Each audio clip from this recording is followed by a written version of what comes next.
Porn তারকা stormy ড্যানিয়েলকে ঘুষ দেওয়ার মামলায় নবনির্বাচিত মার্কিন প্রেসিডেন্ট ডোনাল্ড ট্রাম্পকে আগেই দোষী সাব্যস্ত করেছিল বিচারক।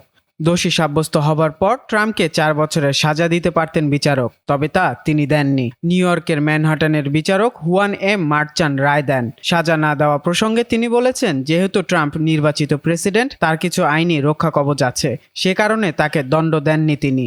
ট্রাম্প রায় ঘোষণার সময় ভার্চুয়ালি আদালতে যুক্ত ছিলেন। তিনি এই মামলা ও রায়কে মিথ্যা ও বাইডেন শিবিরের রাজনৈতিক চক্রান্ত বলে অভিহিত করেছেন।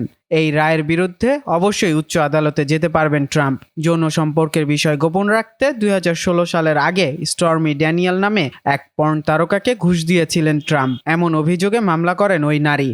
এরপর এই অর্থ খরচের তথ্য গোপন করেন ট্রাম্প। এই দুই কারণে তার বিরুদ্ধে মামলার বিচার কাজ শেষে রায় আসলো দোষী, তবে বিচারকের ক্ষমতা হয়নি তাকে জেলে দিতে।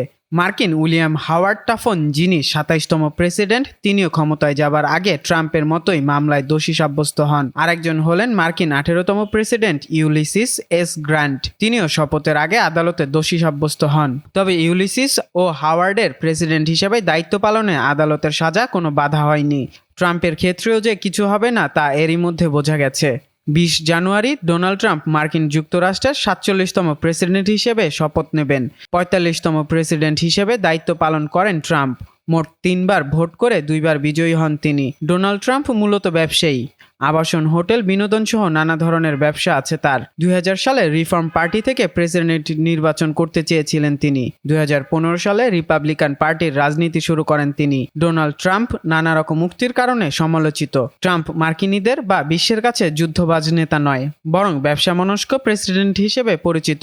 ট্রাম্প তার প্রশাসনে নিজের আত্মীয়-স্বজন, কোম্পানির চাকরিজীবীদের নিয়োগ করেছেন বলে সমালোচনা আছে। ট্রাম্প অভিবাসন নীতি বিরোধী, কিন্তু তার দ্বিতীয় স্ত্রী মেলানিয়া একজন ইউরোপীয় মার্কিন অভিবাসী। তার প্রশাসনেও প্রচুর অভিবাসী আছে। কানাডাকে অঙ্গরাজ্য বানানো, শুল্ক আরোপ, গ্রিনল্যান্ড দখল, সীমান্তে কড়াকড়ি সহ নানা ইস্যুর জন্য এরই মধ্যে সমালোচিত হচ্ছেন ট্রাম্প।